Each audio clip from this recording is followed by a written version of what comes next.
असम के बाक्सा जिले के आनंदपुर में बीती रात माहौल गर्मा गया। आरोप है कि एक दंपति राजस्थान में महिला तस्करी के गोरख धंधे में लिप्त है।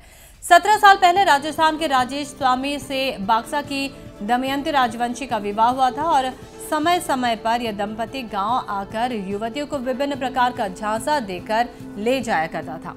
7 साल पहले गांव की एक युवती को 2 लाख रुपए में इन लोगों ने राजस्थान के अनिल जैन को सौंपा था।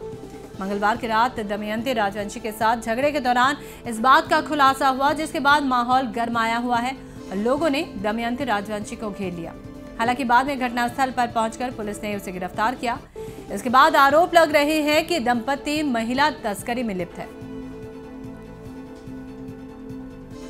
राजस्थान सिहते माने कि पैसा लै पेलाय माने कबा जीआरी बुआरी कोनोबा विधवा आछे कोनबा माने कि बुढ़ा हो आछे सिहत हेबिलाকক लै जाय पैसा लै कोने लै पैसा कोने लै माने जितु राजेश एतो অসমৰে অসমৰ নহয় এটো ৰাজস্থানৰ সি অৰ্থাৎ মোৰ ভনী জোৱাই হয়।